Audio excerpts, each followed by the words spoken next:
Welcome to another episode of the 100% podcast with me, your host, Harry Purdy. Today, I welcome a new guest to the show.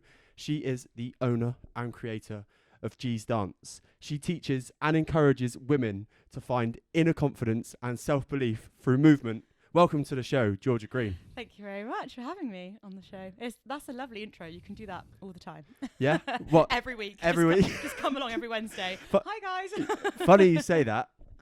It has been a weekly thing. Yeah, actually. While we say that. While we say that. Second week, yeah. But we're here again, so it's fine. I'm getting pro now. So, open confession to the listeners. This is your second appearance on the podcast. Is, actually. Yeah, I'm not a new guest. No, you're I'm not a new guest. guest. It's one of those things I'm going to use the word showbiz, where mistakes happen. And for some reason or another, we got 15 minutes into the recording last week and the sound on this setup just disappeared. Yeah. So last week, I said to you, it's your first appearance on a podcast, and you said you were a little bit nervous. I was. And then I said, Georgia, you don't strike me as the type of person that gets nervous. How do you feel today? Better. I just want to make sure. Well, what we can do is we can pretend that last week's was terrible. Yeah. And that this is the one. Yeah. So that's fine. I actually had to send you a message to tell you off, didn't I? And say it was rubbish. Yeah. Got to get you back. You've got to come back because I cannot put that out. It's embarrassing for you, for me, for everyone. And all your friends can't see now I'm yeah, joking. It was literally. what's actually really annoying, if we're to be really honest about it, it was fantastic and I was buzzing. I ran back upstairs to see the footage and then was like, fuck. Nothing there. Nothing there.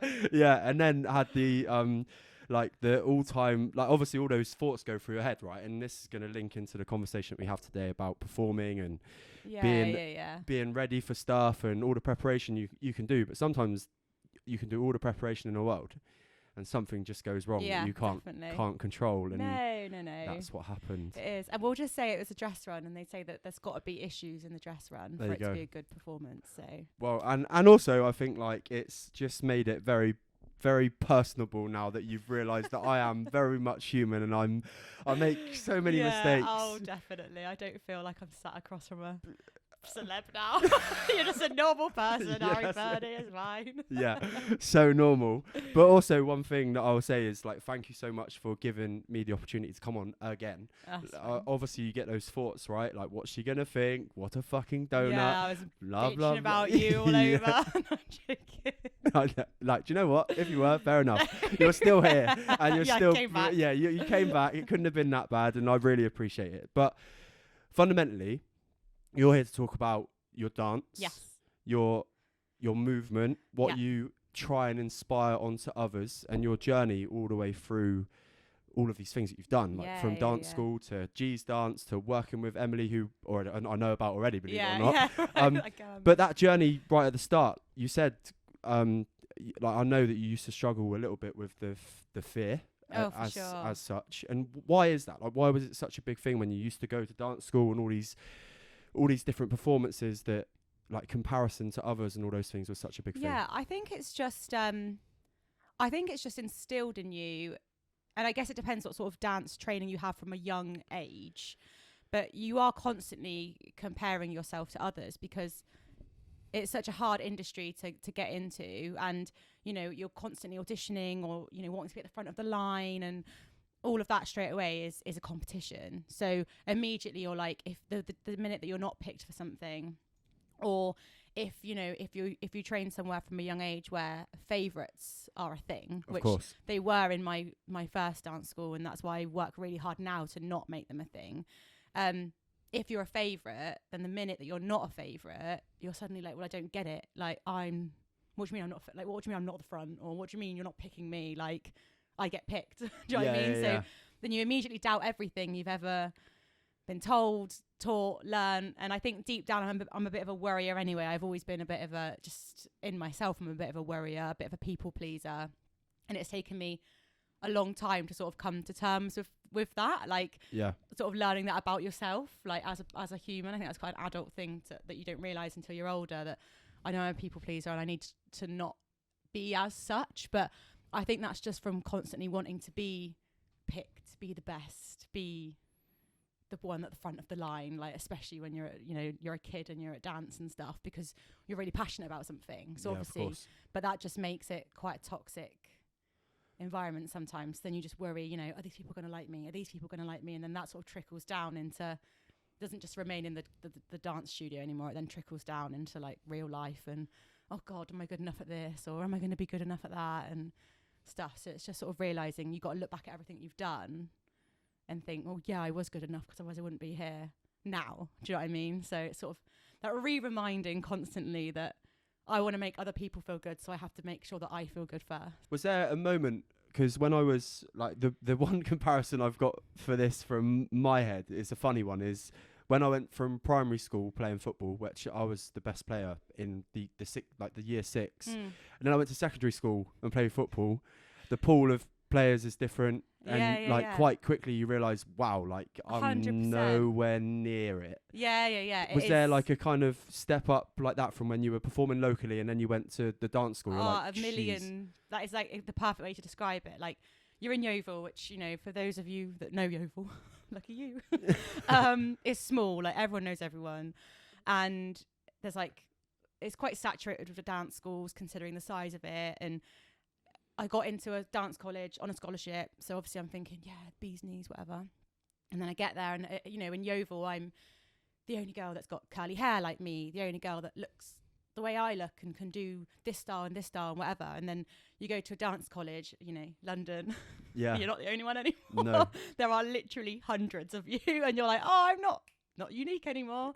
And it's sort of that crash down to reality of, oh my God. Also, I'm only from Yeovil, where I've done ballet, a little bit of tap when I was a kid, like tiny, jazz. I've just started sort of getting into like contemporary and, street and whatever.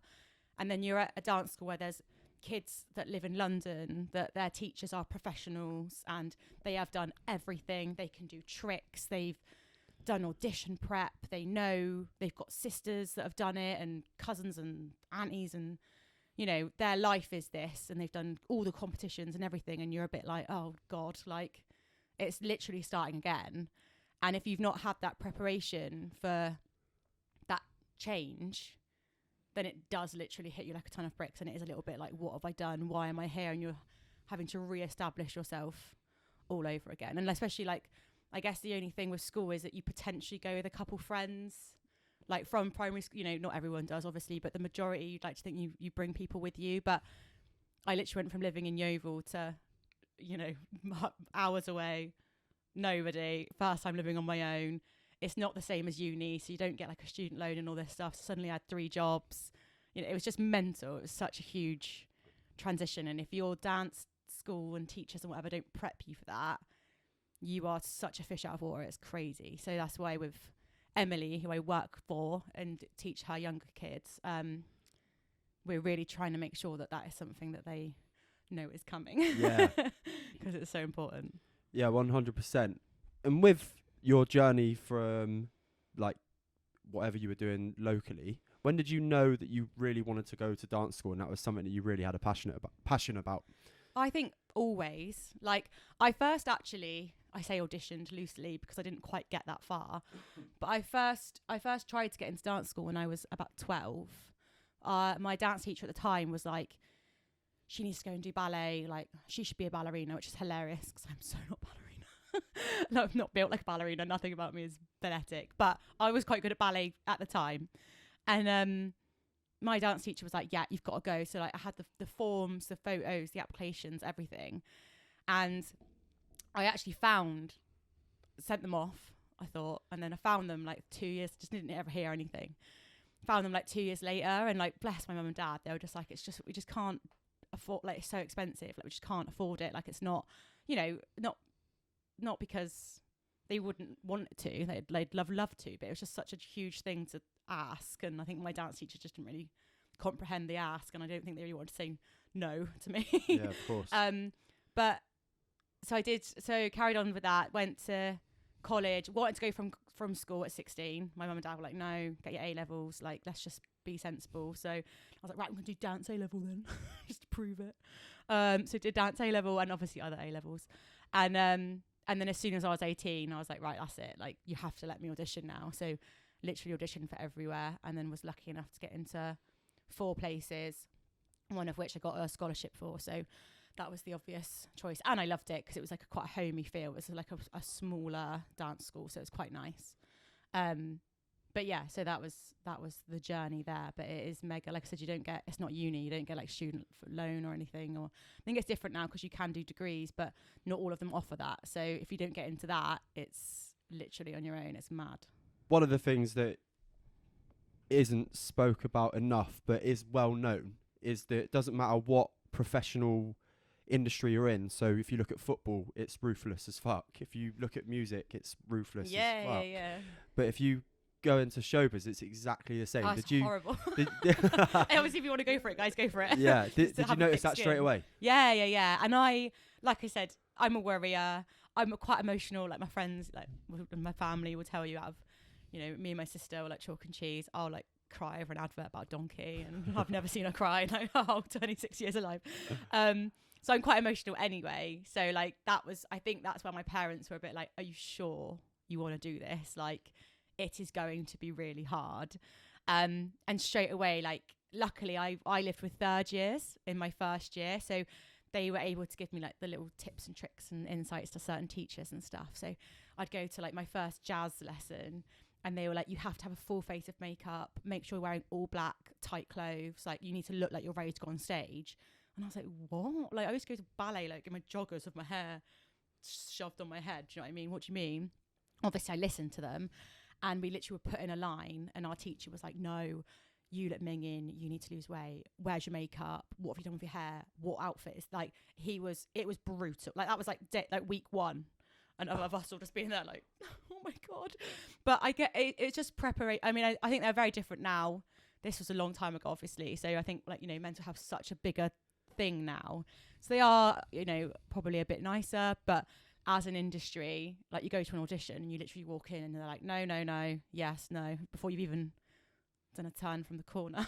Like, they would have seen you and they're immediately like, you see them put your CV on the floor and you think, oh, okay, I'm not getting this job then. Wow. I may as well go. And you've spent like, however much to get there and however much on a new leotard or whatever. So it's very cutthroat.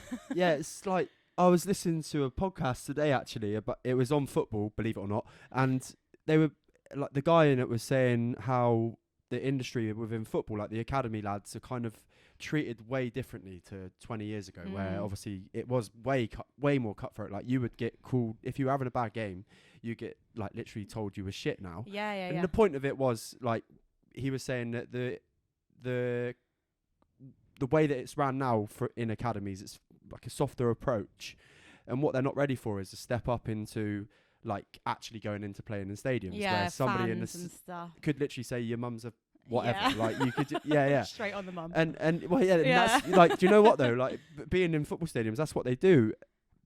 So I can kind of see what his point is, but also you don't want to put people in a scenario that affects their mental health. I think there's a difference. What's the balance? I think a lot of our teachers obviously were like working professionals still, so I think allowing us, and they were very honest and stuff about, what they did and what it was like. And I think it is just that allowing someone to ask you the questions and talk to you. And because I personally hadn't been prepared going into dance college, for me, it was such a massive shock when I got there. Whereas now, I've got girls that have gone off to dance college and stuff recently. And, I've said, they've asked me, what's it like? What can I expect when I get there? And being able to tell them and not scare them, but just say, like, make sure you've got a thick skin. Remember, you're there to dance. Like, if one teacher doesn't like you, that doesn't mean that everyone doesn't like you. Like, that one teacher might not like your style, but another teacher will think you are like the best thing since sliced bread. So just work on yourself, absorb everything that you can, and be there for you. Whereas I think I was in my own head so much that I wanted to make sure, I had friends, and I wanted to make sure that every teacher liked me, and I kind of forgot why I was there for a little while and wasn't taking in everything that I should have been. I got so in my own head about loads of stuff because I wasn't prepped for it. So that's why it's really important, I think, to just, if you've got friends that have been to dance school, go in, ask all the questions that you can and learn as much as you can, because like, you're only going to prepare yourself more and be more equipped for what you're about to walk into. And I think if you've got teachers there, ask them, you know, what's an audition like? And I think a lot of places now do like audition prep classes and stuff, and just, you know, go to extra classes, do the extra work, go to auditions as early as you are allowed to, just to mentally like prepare yourself and psych yourself up for it and stuff. But just because you've had a bad day one day doesn't mean you're going to have a bad dancing career. It just means that not every choreographer or dancer or whatever is the same. You can see where the bad habits in terms of thinking and lacking confidence can come from, right? Because like in the industry I'm in now, where I'm teaching people mindset and trying to help people improve their mental health, a lot of where bad mental health can come from sometimes is actually worrying too much about the opinion of other people. 100%. Whether your decision may affect somebody else, but actually it's going to affect you more positively than it is them. Yeah. People would rather not do that thing and just be okay with that, and as long as the other person's happy. But the music industry and the dance industry and performance, you're there to entertain. Yeah. And if they don't like me, what am I doing? Yeah. That must be such a, because you say, like earlier you said you were a bit of a people pleaser, and that must have made things like worse. Oh, definitely. Really. But like also in terms of like the actual work, like the paid work, people have bought tickets to watch what it is you're doing. So if they hated it, they wouldn't be there. Don't get me wrong, there's going to be the odd dad, and you know, like me and Joe went to watch Lion King once and he fell asleep, and because it's just not his cup of tea. Yeah. But he bought it for me. Do you know what I mean? It was for me. So obviously I've gone there because that's what I love. Otherwise I wouldn't have gone there. Do you know what I mean? And Joe obviously wasn't going to make me go on my own. So he came with me, bless his heart. So like everyone that is there to watch a show is watching you because that's what they like to do. So you are literally giving them what they want the second that they sit down and the curtain comes up, if that's what you're doing. You know, in terms of teaching, they've come to you to learn something. So as long as they're always gaining from your class, or, you know, in your case, podcast or whatever, that's all that matters. Like, it's not everyone's going to like you, but either way, people are still, you know, talking about you or listening or coming or whatever. So like, it's just being stronger, I think. And as long as I'm enjoying what I do, if people want to pay and come and do that with me, then amazing. But if not, I still love it, and I know that there are people that need it and that love it. So that's all that matters.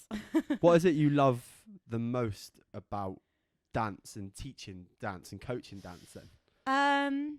I think, I don't know, like so many things. Yeah, just love it. Go on, go through them. I'm intrigued. There's such a difference, I think, between performing and teaching. I never thought I was gonna be a teacher. Like, that was not on my list of things to do. As a performer, there is just something about, in a selfish way, I guess it's kind of like the applause. Yeah, like just that gratification of being like, I've done such a good job that you are literally clapping me. Like, do you know what I mean? I wish I got a clap at the end of every podcast. Yeah, thank you. We'll make sure we do it today. Yeah, right. That sounds so like. Nah, do you know what? I think there's a strength in that, though. That has to be it. Like, there is something so freeing. Like, you know, obviously you can listen to all the quotes and the cliche things, and obviously they're all true. That there's something so freeing about being on stage, and like you could be backstage and like have a miserable face or whatever, and be getting ready, and you've had a bad day, and you don't. The last thing you want to do is go on and bloody perform. But once you're there and that is your job, and you think, I'm actually getting paid to do this, like, how unreal is that? There's just nothing like it. So it's such an amazing feeling. Like, I can only imagine it's what people get when they go on a footy pitch and play foot, like, you know, score a goal. Yeah, exactly. Like, you get a little bit nervous before, maybe. Like, I used to get nervous before every single show, even if it was something that I'd done over and over and over again. But once you're on it and you know what you're doing and you're giving it like full out, and you just think like, oh God, this is unreal. Like, look at what my body can do. Like, look at me. Like, and then they love it. Like, there's just, it's just the most amazing feeling ever. And then teaching, I think it's just giving people what I feel like I lacked, and then seeing how that helps them. Like, and also not even people that want to dance necessarily. Like, I've got girls that come to me that had never done commercial, and one of them is now going off to a commercial college, which is just the most crazy thing ever, that she is going to that college because of my classes. I cannot wrap my head around it. Like, that's amazing. Makes me so, so proud. But also, like, the heels, like, people come to me that have never danced before or haven't danced for years and years and years and years, And like, whether it be just watching the videos or plucking up the courage to send a message, and then I manage to get them to come to class, and then once they're there, they're like, oh my God, like this is so, even if they feel like they can't do it, they just feel so empowered by all these different women around them that are doing it, that they keep wanting to come back, because it's just that high that you get. And I get a high off of it as well, in a selfish way, like seeing them will do, you know, the steps, or even if they're not doing it right, like I literally don't care. It's all the like whooping and cheering and like just lush messages you get, and knowing, like seeing them, their confidence grow, and suddenly they're like posting it on their social media, and you're like, oh my God, when you first came, like you hardly spoke to anyone, let alone wanted to be filmed. Now not only are you filming yourself, you're also sharing it for like all your followers. Like how unreal is that you've got to that point in your self confidence? And they like, yeah, it's just lush to see people like where they can get themselves to, like in their own self. It's lush. So it's interesting, isn't it? Because I've ended up teaching two things that I struggled with in my kind of, well, teenage years to early adulthood, and then the mental health was early adulthood. And then when it comes to what I offer now, that's what I coach people to get better at, right? Like how to lose weight effectively and not follow crash diets and all those kind of things. And also how to improve your mental health when it goes bad. And then when it comes to you, like I look at the punchline in your coaching, it's find inner confidence and feel amazing. Is that something that you didn't have at the beginning of your journey then? Yeah, I think so. I think I just doubted, although I'd got so far, like I'd done all my exams, I got into college, I got a scholarship, you know, they were paying for me to be there. Like, although I'd done all of that, I still didn't think I was good enough. And I think that kind of in the end is what drove me to probably cut my career short. Like I probably could have kept going, but I was just a bit like, do you know what? I'm just done. Like don't like this feeling of not ever feeling quite enough for anything. Do you know what I mean? Like maybe it's not a very stable career, like unless you've got a really long gig, do you know what I mean? Or something like that. It can be really up and down at times, and it's really hard to become established in, and you've really got to have that drive. And I just think I'd got to a point where I just didn't have the drive anymore, because I don't really know why. I think it must have just, I got in my own head too much about the self-doubt and stuff. So when I moved back to Yeovil, I was just a little bit like, well, now what? Like, I'm never going to get a job here. Like, I could move up to, like, I've travelled backwards and forwards to London or whatever, but there is literally nothing here. Like, I'm going to have to get a normal 9 to 5 and all of this stuff, which is great. Like, I still do that now, and I do enjoy my job, but I think I knew I wasn't done with the dancing. So then when I realised there was nothing here for me to do, like, I couldn't even keep dancing for fun, I was like, right, something's got to change here. And then that's when I, like, created G's Dance, and I was like, right, if I can't do it, I'll make it, and then other people can come to me and hopefully gain what I always felt like I lacked. And I think seeing that now, like even when I video myself in class, like if I'm like, right, someone video me doing it, like it's my choreo, like why am I not like, right, everyone watch me do it first, and then I'm still not like that even now. And I think it's because I much rather watch other people do it and me get the satisfaction from knowing that I've made them feel that way, and then have all eyes on me and me go wrong and be a bit like, oh, sorry, I've got it wrong. Like even now, it's constantly, I've constantly got to remind myself, like you've done this, like you can do it. Do you know what I mean? Like it's a constant, not battle, because it's not a battle, but like that reassuring for yourself as well. Like I'm only going to be as good as I can be, so I need to make sure that I completely believe in myself. Otherwise, how do I expect them to believe in themselves? Do you know what I mean? Love it. Yeah, it's good. Well, it's interesting. We are interesting beings in the way our brains work and stuff, because like from somebody that knows you a little bit but doesn't know you that well, like from the outset, I'm like, wow, what a confident girl. Like obviously you're beautiful looking. You've gone on and gone, like you've done so many things obviously within dance, and now you're doing the coaching and stuff. I'm like, how can this person have like a lack of self-belief, right? And I'm sure even all your friends, like I don't know how deep they know like where it started and all those kind of things, but they'll probably listen and go, really? Like, you know? Yeah. And then on the flip side, like with all of the stuff I do, like when I'm like, God, I'm not sure that was very good, and then I have people go, mate, you're literally smashing it. Yeah. And I'm like, it just sometimes you just don't feel like it. And as much as you have those thoughts, I think the difference between somebody who will go on and continue smashing it like you will, is the difference is that if you listen to those thoughts, like, so when you're coaching and you have that self-doubt and you go, actually, no, I'm not going to demonstrate it myself and I'm not going to get videoed, that self-doubt will get louder. You acknowledge those negative thoughts in that trail and you put a little bit of attention on it by actually avoiding it. And then for me, like, I'm like, well, the podcast hasn't taken off yet after like 2 years. I'm just going to stop. That would be acknowledging that negative thought. But actually, if I just give it another 2 years and see what happens, I've already done that. Then who knows what might happen? I'm not saying like I'm going to be famous one day, but who you don't know. It just needs the right person to listen to it and share it, doesn't it? Yeah, or whatever. For sure. And the point is, like, and this isn't a criticism of anybody, or like, it's just a fundamental lesson that I've had to learn the hard way of. The more you acknowledge that negative thought, the more it'll be there. Yeah. So how quickly can you stop the pattern? And you do it like on a weekly basis by getting out and doing those dances. I think that is it. It's having the, like you said, the pattern and like the regular practice. So each week I have to go to class and I have to step up and teach and stuff. And you know, I think I'm really lucky in that I've got a really amazing supportive, you know, group of friends.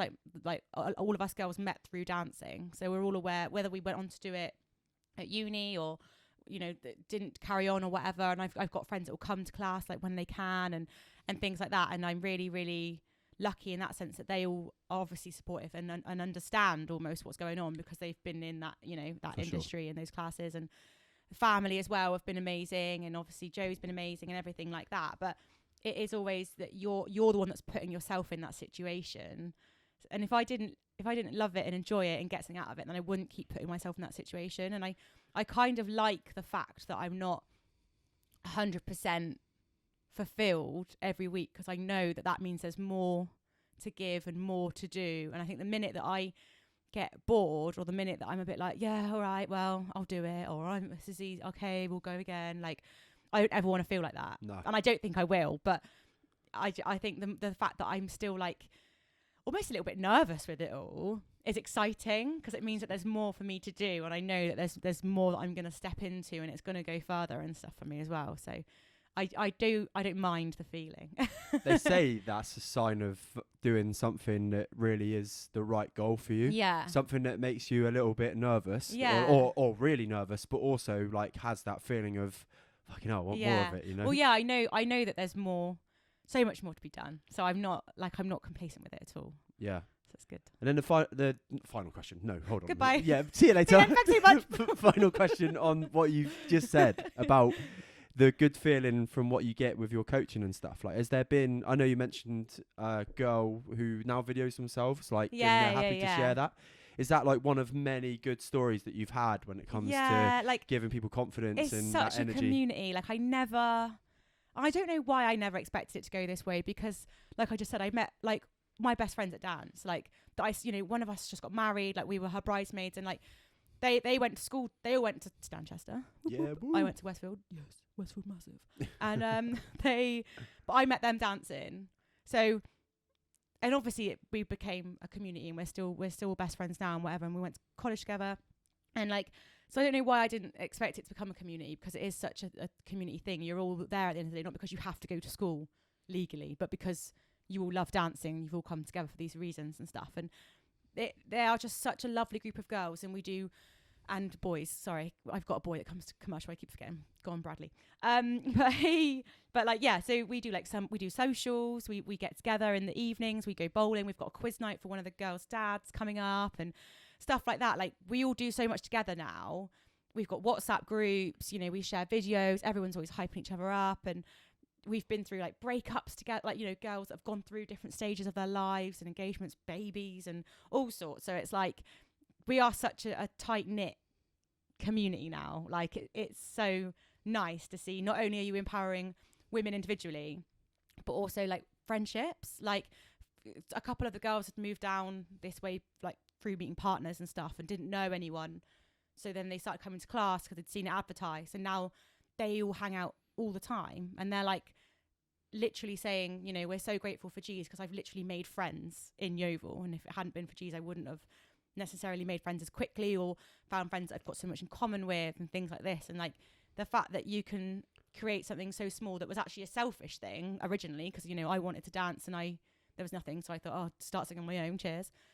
Has now had such an impact on like other people's lives. It's crazy. It's so lovely. Yeah, it is amazing, isn't it? I think that is like, if somebody was to say what is the best thing about what you do, like with the coaching, whether it be with football or with the mental health, or helping somebody lose a like life-changing amount of weight, making them healthier, it's the change that you see in that person. Yeah. It's like whether it be somebody learning a new like way to pass a football, or their first touch improves, and again like seeing like a before and after photo. It must be the same for you when you see them like first couple of weeks, you try and teach them a move, they can't quite do it, but then a month down the line you see them like literally nail it. You must be like, yes. It is. It's like when they start to move further forward in class, or they suddenly want to film themselves in like a smaller group, or even so. What I teach for Eminence, I teach 12 to 15-year-olds, and then they sort of graduate into Gs.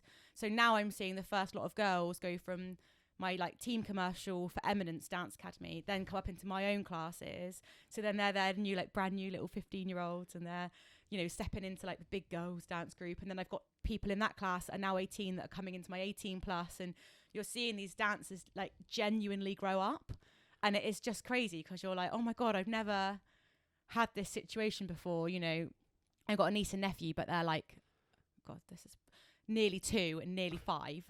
So I've watched them grow up, but not to this extent yet. Like I'm watching girls go from literally like children still to teenagers into like adults, and like watching them improve in their self-confidence and go through different stages. It's just mad. It's so crazy. It's yeah, like you said, there's just nothing quite like it, I don't think, actually. I was going to say, you're going to be known as Auntie G to some of these girls. Yeah. And then you mentioned the fact that you've got nieces and nephews they already. call me Mama G because we've got a Georgina and a Georgia that come to class as well. So we've got a baby G, I'm a Mama G, and then there's a Georgina as well.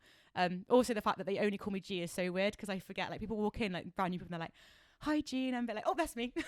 My name is actually Georgia, but I forget that I've advertised this as G. So like some of them don't even know my name. It's so funny. Just G. Yeah, just G. G unit. When it comes to your actual classes, just to give you a little bit of space to tell the listeners what it is you do. What is it you teach? There's like a couple of elements, isn't there? Yeah. So G's dance, so like my own classes, I teach intermediate commercial. So obviously intermediate being the level, just because of beginner is really hard to actually advertise, and for me to teach personally, I just wanted to teach at a level that I was comfortable at, so that we could genuinely get some like dancing done and stuff. And I always encourage, you know, people to message me and say, can I come along? And I've not really done it before, and I'm like, come along, see how you get on. There's no pressure to, you know, be amazing or anything, but it's more to let you know that it is going to be at a bit of a speed, and we do try and get like choreography done within each class and stuff. So intermediate commercial, and then I do an 18 plus heels class, which is sort of sexy, slutty dancing in heels, and we love it. Basically, an empowering heels movement class, we'll call it. And then I also do commercial for Eminence Dance Academy. So it's a separate dance school, and I go in as like a guest teacher, I suppose, for her, and I teach for her like up and coming students. And then completely different, I teach in care homes. I used to teach in Yeovil Hospital, like a seated like movement class, basically, so they don't have to get out of bed or get out of their chairs or anything, but it's just a way of getting the body moving to sort of songs that they recognise, and pretending they're ballerinas for half an hour a day. It's lovely. Yeah, that's really nice. I think that, like, as much as obviously you've got the talent element with the intermediate dancing and the heels dancing, we'll call it that. I'm not going to describe it how you described it. Sorry. Yeah, but it's absolutely fine. When it comes to the old people stuff, I think that would really suit your personality as well, right? I love it. Yeah, I love it. And it's just, you know, it's not for everyone. Obviously, you're going to get the odd, you know, grumpy old man or whatever. And I always imagine, like, my granddad doing it, do you know what I mean, or something, and him just being like, what is going on? But genuinely, it's something new for their day. Like, it's so important, like movement and like muscle memory and stuff, like for, you know, dementia. You know, our brains are forever aging, aren't they, the older we get, obviously, and stuff, and your body just seizes up in a different way. And especially when, if you're sat in a chair all day in a care home and you're only getting up to sort of go to the loo, or, you know, all of these things, and or you don't have family come visit you, which is sadly the case, you know, sometimes. And just having someone come in and play songs that you might recognize, even if they just sit there and listen to the music. Sometimes they just close their eyes and have a little. It's lovely because it's just a different way of making your brains tick and your bodies move and stuff. And again, you get a little smile out of like a couple of them and you think, right, my job's done here for the day. So it's just another thing that is really important and beneficial. And it's the sort of thing, again, if I was, you know, in a care home or in a hospital bed for a long time, I'd want something like that. Like, I'd go stir crazy otherwise. Like, I'd need something to come and move my body and, you know, stimulate my brain and stuff. So yeah, I just think it's a really important thing that should be everywhere, but unfortunately it's not. Clearly you're quite passionate about that. How important is movement and exercise and dance to you then? As like, if we see Georgia Green today, like she looks well, happy. If you took that away from you, would you be a different person? 100%. I don't know what I'd do. Like, I've done it my whole life since I was literally 3 years old. I've danced forever and ever. I did it as a job, did it 4 times a week, like my poor parents, literally like ferrying me class to class to class, exams, auditions, everything. I genuinely don't know what else. I played the piano for a little bit. Maybe I'd be really good at that if I didn't dance. But again, it's a creative element. I think everybody's got something. It's just whether or not, you know, I was very fortunate that obviously my parents were willing to throw everything they could into me doing that. And I will forever and ever be grateful to them for that. You know, they've been a huge part in not just inspiration wise, but just allowing me and my sister to just do whatever we wanted, really. So obviously I owe a lot of it to them, everything of it to them, really. But I don't know, like, if I miss a week or if I'm ill or can't do it, I hate it. Like, I feel terrible, like, not just in myself but for the dancers as well. And like, I think movement in general, like, even if it's just like walking the dog, if I don't walk the dog for a couple of days because Joe's done it or I've been busy, I hate that. Like, I need to do something. Do you know what I mean? Like, I need to move, I need to go to a class, I need to choreograph, I need to get outside. I just think movement is so important. Like, you don't have to be a footballer or a triathlete, you don't have to be a dancer, you can just literally go for walks, go to the gym, do a yoga class. I just think movement is so good for your body in general, your mindset, like your mental health, that if I didn't have that, I don't know, I'd be a very unhappy person, I think. It's really interesting as well, like, looking from the outside, because I really, really push the fact of like a little bit of movement, spending time in nature, exercise, diet, and giving back to others are all things that subconsciously will make you feel good. Yeah. And then I look at you and go, why is Georgia Green so happy? You're like, well, you give back to others. You're out in nature all the time, like on your Instagram stories, like every morning there's a post. Yeah. Oh, rainbow today. I loved it. I was like, look at that. There you go. Shout out, everyone. Out walking the dog, you're dancing. Yeah. Like, it's not a secret potion, is it? Like, to make you feel a bit better. Yeah, I really don't think it is. And again, like, we got our dog quite soon after we moved into our house, which was really nice, especially because it was like just after COVID, but I think we were all still working from home and stuff. So just having like Ralph made sure that we like did go out. Little Ralph, shout out Ralph. Made sure that we got out and were doing stuff. And like you said, I think I read something once that was like, you need going outside within the first 30 minutes of your day, like of being awake, boosts your serotonin levels by like 83% or something ridiculous, like mental. So like, if I don't do that, I genuinely get aggy. Like, I'm genuinely, like, I can tell, like, I can feel it if I've not walked the dog. Or like, sometimes, like, bless his heart, Jay will come in and he'll be like, well, I'll walk the dog. And I'm like, no, I want to do it. Like, I want to do it. Like, we'll go together because I want to go outside. And don't get me wrong, obviously there are some times where I'm too busy or I genuinely think, right, you walk the dog or whatever. But as long as I've been out once or gone and done something and been somewhere, like, I really struggle to, if I've got a day with no plans, Sunday, for example, no plans this, like, Sunday, like yesterday, and I was like, should we go and see my parents? And Joe was a bit like, oh, we could just chill. And I was like, no, I need to get out of the house. I need to go somewhere. I need to do something. Let's go see my parents. I just need to, I just couldn't I don't personally function very well doing nothing. I need to be doing something to feel like I've achieved something that day.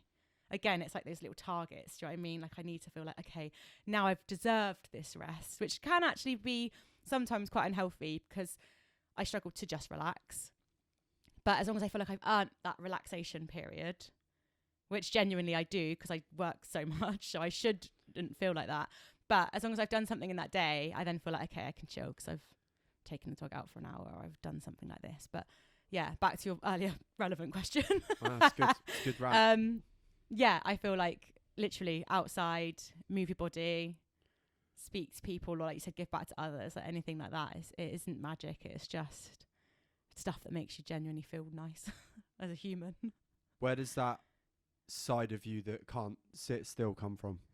Oh, I think my dad, I'm going to not blame him, but because he has always been doing 900 things at once. Like he is such a, right, I'm going to do this project now, but I'll have an indoor project and an outdoor project so that when the weather's bad, I can do my indoor project. And then when the weather's good, I can do my outdoor project.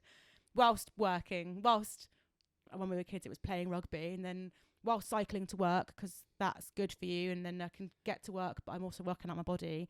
But then after work, I'll make sure I go to the gym because now I'm going to do a bloody Ironman and train for this and da-da-da-da-da. So I think it's just that he never stopped. I don't think I ever saw him, even when we were little and he'd be watching the TV, he'd be stood up like he was going to do something. Do you know what I mean? Like my memory of like Formula One, like little, of MotoGP, I can't remember, but that noise of like yeah, like on a Sunday, and you'd be like, oh, Sunday, like as a kid, like, oh, school tomorrow, like ironing the uniforms. He'd either be stood up watching telly because he'd be in the middle of it, or he'd be ironing and watching telly. Like he's never just not doing one thing. And I think I'm the same. Like I'll be brushing my teeth, but while I'm brushing my teeth, I'll be sorting out the washing. Do you know what I mean? So that that's ready to go. I'll be filling up the dog bowl of water. Like I can't just do one thing. I'll be like smacking my gums. Ow. Like there's no way I could do that. But like I think it's just literally seeing that like my whole life. Like, or like mum would get home from work and then she'd be like straight bang on hanging the washing out or like packing the washing away. So, and then I guess we'd get home from school and we'd go straight to ballet. Like there was never like a right, sit down, eat your dinner on your lap in front of like, there was never any of that. Not that there's anything wrong with that at all, but for me personally, I just didn't ever have that. So I think that's why now I really struggle to then be like, what am I doing next then? And I think my dad's quite the same. Like he really struggles to chill, and he said that like he really struggles to just relax. So I definitely get it from him. Let's see. Yeah, it is interesting how our environment can make us and like enable us to do different things in really weird ways, like what we're used to seeing and all of those kind of things. Obviously, you've mentioned it as well. You've got your full-time job. You've got your dancing stuff. You are now pregnant. So you're going to have to manage the amount of stuff you're doing. That's going to be a big thing for me, I think. Tell me more, go on. Well, I think I'm just going to, like, a lot of people have said, like, you realise when baby comes, like, that's going to change, like, your priorities will shift. And I don't doubt that they will, obviously. Like, growing a human, going to have a human, it's going to literally rely on me to live, which is crazy. But I don't think it has to change everything, in the sense that I've been around enough mums that I've watched, you know, still have a career, still build, it sounds so cliche, but build an empire. Like, do you know what I mean? Like, I've seen enough women do that. Like, I've met people that have got kids and they've still achieved beyond and above. And I just think, like, I can do that as well. Be all right. Yeah, and I think you see different parenting styles, and like obviously I don't even have a girlfriend at the moment, so there's no chance I'm having a baby I'd never have a baby anyway, but you know what I mean. You are a man. Yes, exactly. But I also see like some really good examples of parenting, and my real good pal Lewis Voisey and Leah have just had another child. Literally they're out 2 days after getting an Aperol spritz and living their lives, and they're similar to you. They're always doing something. Yeah. But they've got it, like, they just kind of get that balance right. Yeah, they provide absolutely everything they need to their kids, but they also prioritize themselves as well. Yeah, like definitely. I think that's so important. Yeah, because like, you're not going to give the kid the best version of you if you're not well looked after yourself. Yeah, definitely. And like, I think it's, I think it's definitely a generational thing. Like, I think our generation coming up now are realizing a lot more, like, you need to put yourselves, like, I don't want to just be like a good mum. I want to be like a good unit. Like, I want my kid to look at me and Joe and be like, wow, like, my mum and dad work, they have time for each other, like, they respect each other, they provide everything they can for, you know, me, whatever. And I want them to know that that is the example that they should expect for themselves. Do you know what I mean? So I think as long as me and Joe still make time for ourselves as well, and what we love, because realistically, nothing in the nicest way possible, it will change for Joe, but he's still going to be able to go to football and golf and all of this stuff. So it is definitely me making sure that I prioritise the fact that I can still teach. I still want to go to dancing. I want to make sure I get back in the gym. Like, do you know what I mean? I still need to make sure I have all those times for myself, because then also our, you know, children eventually, whatever, will grow up and be like, yeah, actually what's important to me is what should be the most important thing. Like, I need to look out for myself and what makes me happy and the best version of myself as well. And I think, yeah, I'll instill that on them by setting a good example of all that. So on the dancing front then, how far along are you going to be able to go before you think, right, I think I might have to pass these duties on? Yeah, luckily I've got stuff set up already in place for maternity cover, so it will be continuing, because that was my first worry. Like, do I stop it? Do I continue it? And then I've always said I will keep going until I physically cannot get out of a slut drop. So once I'm down, if I get down there and I think, oh no, we're in trouble here, girls, help me up, or I sort of two people either side, roll myself out of it. Yeah, until I get to that point, I'll just keep going, be all right. What's the worst that can happen? I'll have a baby on class, be fine. Slut drop. Slut drop, yeah. Technical term? No. Well, I suppose it depends who you're asking. Technical term, I suppose, for that movement would be a grand plie. Grand plie. In ballet. So, like, if you were doing it at a ballet bar or in the centre or whatever. Sorry, so in ballet, they do slut drops? Yeah, but it's not quite the, like, whoa, like, it's not that, okay. Not that vibe. Yeah, I'm with you. It's a lot more graceful and controlled, and there's technique behind it. God. It's not like the sudden drop to the floor and, you know, bouncing while you're down there and stuff. It's a lot more controlled, but it is the same, like, legs turned out, you know. And then I actually used to have a ballet teacher at my dance school that used to refer to it as a pussy squat. So I do love that term as well. I'm like, right, girls, pussy squat, get your pussy squats out. But I obviously can't say it to, like, my mum and stuff. Like, mum, I got stuck in a pussy squat today. She's like, pardon?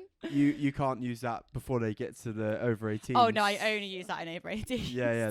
Just to try and maintain professionalism, you know.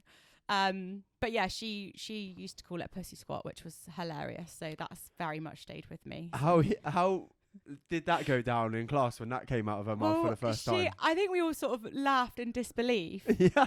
Like, what? And she was a bit like, well, what do you mean? But also, ironically, she got pregnant whilst I was at dance college and literally taught up until I thought she was going to have the baby. It was terrifying, but she was like running around, throwing herself around.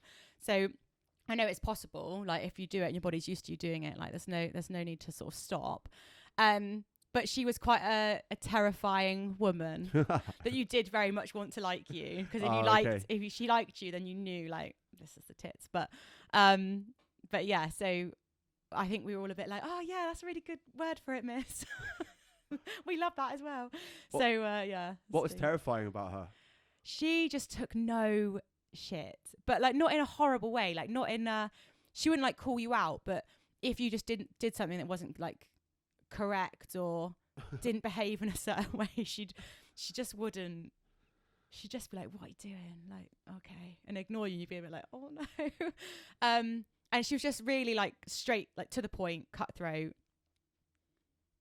Just her energy was just mental. Like, she was mesmerizing, and she did jazz and ballet. And I think just her, like, fierceness, not even like in a fierce kind of way, but like in a, she just was generally, like, always on fire. Do you know what I mean? She was bad.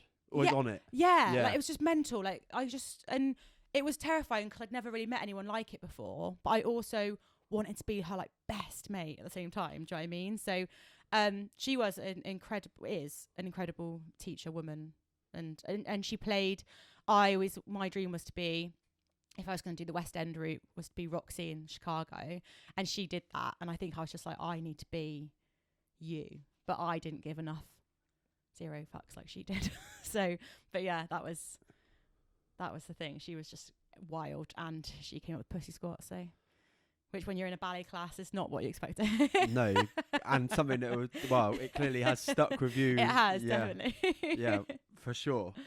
So when it comes to like your teaching, what is the genre of dance that you love teaching the most? Probably the heels, just because I was never exposed to anything like that until I got to dance college. And then I was literally, even then, I was picked for a piece and we started to learn it. And then halfway through, the choreographer was like, right, you're going to wear heels for this. And I was a bit like, what? Like, we've not practiced in heels. What do you mean? Like, what sort of heels? I'm not going to like totter in my like, what was trendy back then, like the wooden heeled lace up boot gross things that everyone owned that will probably come back in fashion now I've said that. But like, you're not going to want us in those. Like, what do you mean? Like, it was just so,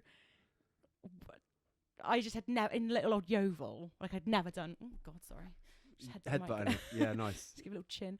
I'd never done anything like that. So I think I like it because it's niche. There's nothing like it in Yeovil. So it's been nice to sort of offer something that isn't only beneficial for those that want to dance. So like if you are, 18, you're going on to dance school, or you're back and you're sort of in between auditioning and whatever, it's not just beneficial for those girls, but also for like women, that, this is their one night a week that they get to go out and do something for themselves, feel good for themselves. And that's probably where I see the most progression. And I've got the most varied class in my heels between those that are genuinely trained and done it their whole life. So those that have just come for the odd week and come when they can because they love it, or because they've got a night off from the kids and stuff. Like, there's just such a range, and there's so much improvement, and there's so much room for not just physical development in terms of getting the choreography right and remembering it and stuff, but personal development. So that's definitely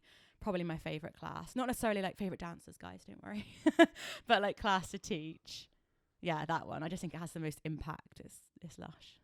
Yeah, and the question I've got for you as well is, when it comes to creating, so like technically I'm a creator now, right? Because I've got this and stuff, but I don't have to like, obviously I've got a little pre-plan over here with some notes on you, but that's different to what you have to do when you're creating a dance, right? So how do you... It's not glamorous. Yeah, how do you create a new dance? I, every Tuesday evening, get anxiety because I know I've got class on the Wednesday, and I'm normally in my pyjamas at this point and have to shift the sofa over. So I've got enough room in the living room. And while Joe's at football, I'm like, right, I've got 45 minutes. What can I get done? In all honesty, that is it. But that's how I work best, like under a little bit of pressure. I know I've got to get it done, so I need to make sure it's done now. Yeah. Normally the classes that I prep way in advance are the ones I actually don't end up liking because I've had time to like sit on it and I just get a bit bored of it. But yeah, literally every Tuesday evening I'll either be in the lounge or the living room, or lounge or the kitchen, trying to shut my dog out because he thinks that we're playing while I'm like rolling on the floor and like jumping up and stuff. Yeah, it's not glamorous. The girls always laugh because they're like, oh, I can imagine you like doing this at home. And I'm like, no, it's not what you think. I just write down stuff that doesn't make any sense at all. Like the other day, like the first line in my book was, sounds awful. It was like lick hand, cover vagina. I literally read that out and I was like, okay, girls. That's what we're going to do to start the routine. Love it. But yeah, but it's what it makes sense to me. Do you know what I mean? Like, I'm not going to hand my book over to anyone else. And, they have my little choreography Bible that I carry everywhere with me. It's for me. So, yeah. Where does the inspiration come from, though? Like, have you had people that you've admired come, like, whilst you've been, obviously you said about your old teacher, you wanted to be her, she's in Chicago, but I'm not sure that kind of dancing would relate to... No, that's like Fosse, oh my God. Yeah. No, so un-Fosse, it's crazy. So probably, I think we grew up in the era of like Step Up and like all of that sort of stuff. So dance suddenly became a really like cool dance, suddenly became a really like visual thing. Like it was in movies, it was on like Britain's Got Talent, like diversity and stuff like that. So you're suddenly seeing all these different genres that weren't just ballet. You know, everyone's like, oh yeah, you're a ballerina. Like, no, actually. Like all these other genres were coming through. So I think seeing that and being like, oh wow, I could really do something with like anything but ballet as well was crazy. And like George Sampson, do you remember him? Oh, yeah. So like I do remember George he did Sampson, like the Singing in the Rain thing. That's and the right. rain and like all of that, like just seeing how visually it could be so different in every way was crazy. And then all the like YouTubers started and stuff. So there was like Jojo Gomez and like Paris. Oh, I'm going to say her name wrong. I can't ever say her name. Paris Goebel, I think you pronounce it, from New Zealand. And all these dancers that didn't look like dancers either. So that they were a lot curvier, like, which at the time, you know, dancers was, you had to be super skinny, and they weren't, and they did not care about it at all. And their choreography for girls was very, like really different, like really like pushing the boundaries of what was like appropriate at the time and stuff like that.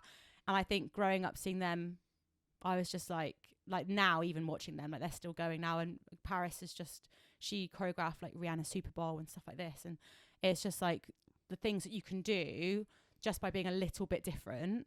Yep. You know, even if I'm a little bit different in Yeovil, it's still gonna impact on a bigger scale eventually, I think. So yeah, I think they're probably the biggest inspirations, just being lucky enough to be in the generation where it became a thing on TV and suddenly everyone was talking about it and wanted to watch it and wanted to be it.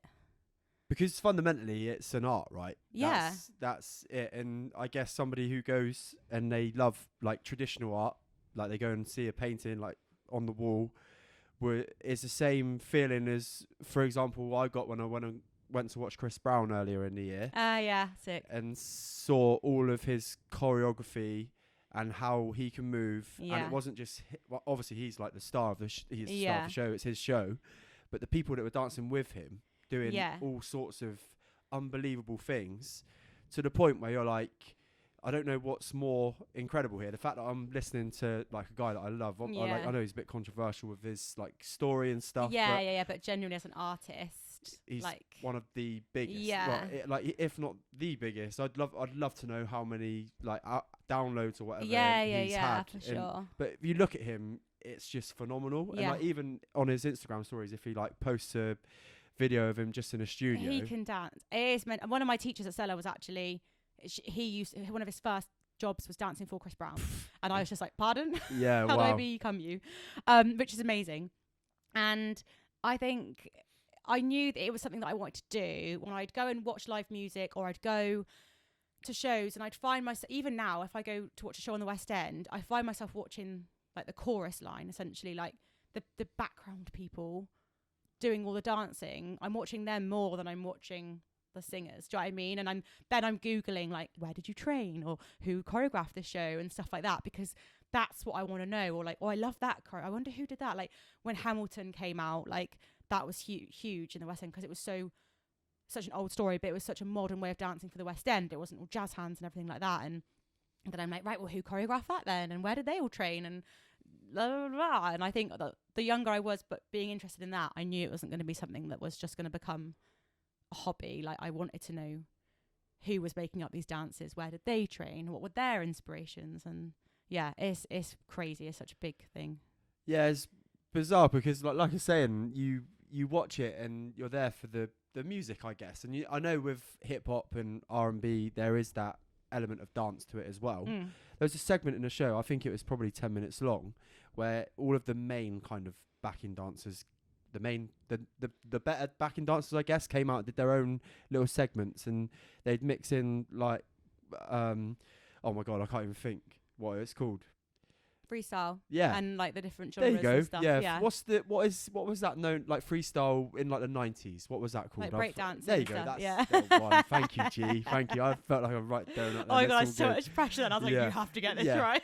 Please tell me what it was. That was it. That was exactly it. Like breakdancing into like general like body pop movement. Something. Yeah. And I'm like, blimey. And that blew me away just as much as the sing. And I think that's how powerful it can be at times. Oh, for sure. It can make you feel everything from emotional to happy to angry to sad. Like the stories people tell through dance now is wild. Like it's never ending. So I think that's why I think it's the best, obviously. I want to throw it back now. So we've spoke about the kind of struggles that you had in your early stages in dance school.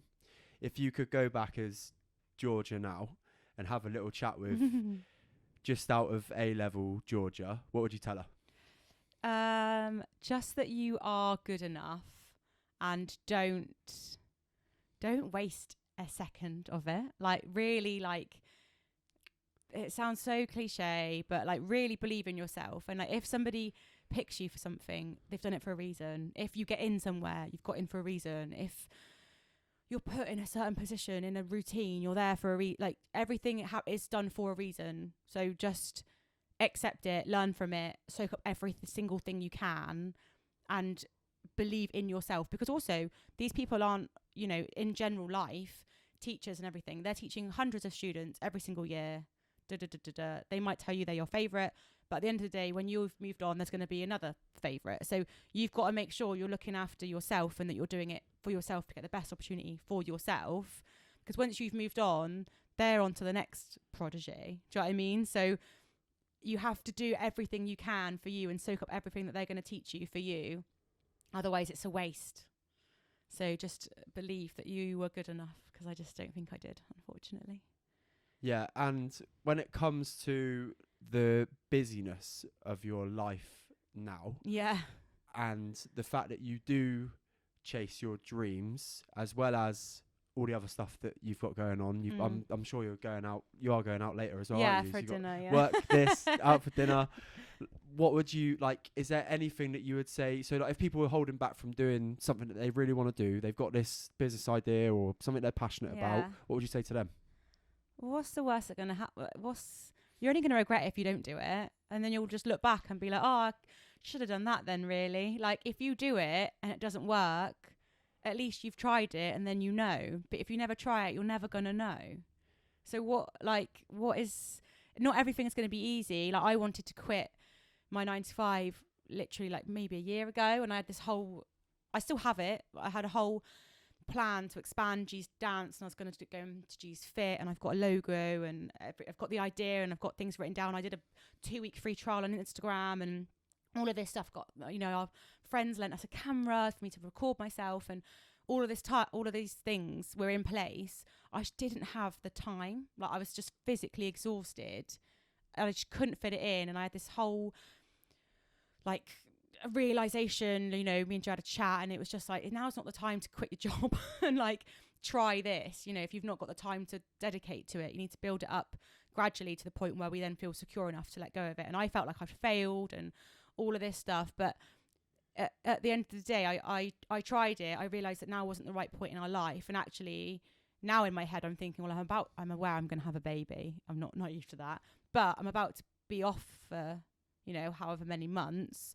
Knowing what I'm like, I'm going to need something to do in the day. Otherwise, I'd go stir crazy. So why not use that as the time to build something when I've not got the distraction of, you know, my 9 to 5, my team at work and stuff like this. So everything happens for a reason. But if you don't ever try, then you don't ever know. And you're only going to kick yourself 20, 30 years down the line when some up and coming youth takes the idea and you think, oh, I could have done that. Or, oh, I wish I'd done that. And you know, you might have something that you're really, really, really proud of, or you might have something that doesn't work and you think, oh God, thank God I, you know, didn't invest X, Y, Z into that, because it was never going to work really. So, but if you don't try, then you'll never know. So stop waiting. What are you waiting for? One of the scariest yet biggest take homes, something I've heard over last week since our dress rehearsal was, it was on Chris Williams' podcast, and he said something like, true hell is meeting the version of you that you could have been. Which is like kind of what you're saying, right? Yeah. Like, you don't want to get to a stage of like on your deathbed, on your deathbed, for example, and you have that like epiphany of, oh look, there's a dream about G's Dance that took, or whatever the business is, like you know, like, or the podcast that didn't get done, or the invite you didn't send, or the class you didn't start, like, but you see that vision of it actually working. And I thought, do you know, it was quite a profound thing. And I'm like, a little bit similar to you. I think we're both similar in the fact I think we want this to go more than just part-time. Oh, for sure. Definitely. I'd love this to be what I do all the time. And I think it will be. Like I said, been around enough women. You know, I used to teach this amazing class called Bounce, and it's like mini trampoline fitness to music, and it was amazing. And the woman that I worked for, Kirsty, she was brilliant, and Sophie that I did it with, and we worked with this woman called Kim who owns it. Like, she is the CEO of this Bounce, and she's a mum, and she just started something one day because she wanted to combine fitness and dance, because she used to be a dancer, and now she's got this like empire where it was like she's got however many classes around the world, not just the UK, it's everywhere. And like just seeing people like that, I'm a little bit like, well, I can, if she can do it, why can't I? Like, there's nothing that she's got that I haven't got. You know, she had to get to where she was by building up slowly. So that's just what I'll do. So I think, I think as long as you've got enough things around you that, and you've got that drive in yourself to do it. Like, I know I'm not done, so there's got to be more. Like, I'm never going to be satisfied, so I may as well keep going until I think, right, okay, I'm done now. But I don't know if that day will ever come. Yeah, and I think whilst that feeling's still in your stomach, and you've still got that excitement, and you've still got that smile on your face about the dreams that you've got, then why the bloody hell not? Yeah, and not everything's going to work out, obviously, but the ones that are meant to work out will. So why not try them all and see which ones are going to take you to where you want to be? The ones that don't work out weren't meant to be, so that's fine. Like, you stay where you are. I'll follow the ones that are helping me out. But if I don't ever try, then I'll never know. So yeah, it's a good way of looking at it. Gee, we've been rolling for an hour and 6 minutes already. Oh my God, so long. I've got a couple questions. There might be a surprise. They're not going to be a surprise. Okay. We definitely didn't do these last Definitely week. didn't do these. But no pressure on getting the same yeah, answers. Right. I'll start with the easy one first. What's next for G and G's dance, apart from the baby, which obviously we know that's coming at some point. Yeah, that is coming at some February 2024, guys. So definitely extending into G's Fit. And I'd love to eventually do like a G's Mini and Me, which would be like a parent-child class, like whether that be like a fitness class or whatever, like just something like that. That's 100. Honestly, that's such a good idea. Because then I could use my kid, and then I'm like, free childcare. So that's where I'm hoping it will go eventually. And like the ideas there, like I said, I've got logos. Thanks, Emma Parker, for those.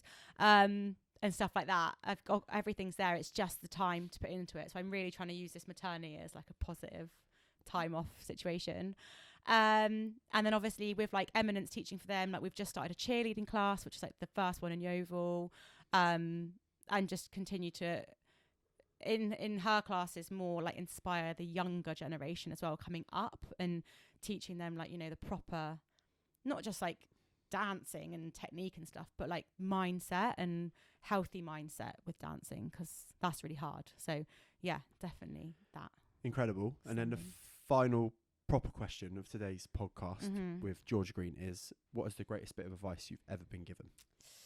I think I've got to get this right now, I can't remember what I said. Something along the lines of, practice doesn't make perfect, but it makes you better each time you do it. Something like that. So every single person's version of perfect is going to be different. Like one person's version of perfect is not going to be the next person's version of perfect. So it's completely inachievable, and it's a ridiculous notion to think that every time you practice it's going to make you perfect, because there's no such thing. But if you don't practice, then you're never going to get better. So you need to keep practicing to be the best version that you want to be of yourself. Nailed it. Basically. I actually, in between our dress rehearsal and today, I was going to say that on a coaching call the other day. Nice. And I stopped myself because I was like, actually, it doesn't, yeah. Which is, so it's a good takeaway, and I absolutely love the point. Finally then, so if people want to come find out more about you, your academy, G's Dance, the Sexy Heels class, whatever it may be, where can they go and find you? So G's Dance, obviously is like on all social media platforms. Just search G's Dance, and we're at Westlands Leisure and Entertainment Centre every Wednesday. 5 till 6 is commercial, 6 till 7 is heels, and then teen commercial for those up and coming dancers is 7:45 till 8:30 every Wednesday. So basically on a Wednesday, I'm just at Westlands. If you rock up, You'll be there. Amazing. Welcome in arms, I'm sure. Yeah, obviously. Absolutely. Well, G, I appreciate this has been amazing. There's been some great takeaways, really good chat, and I literally love what you do. It's why you've come on the show. I try and get people who offer 100% to someone somewhere, and you definitely do that in many formats. So thank you very much. Thank you for being a guest. If you have enjoyed today's episode, please go over to Spotify and Apple Podcasts and drop a 5-star review. It goes a long way to helping the show. And if you are watching on YouTube, hello, make sure you click the like and subscribe button, and you will see the new episodes drop every Friday. Thank you very much for listening. Take care.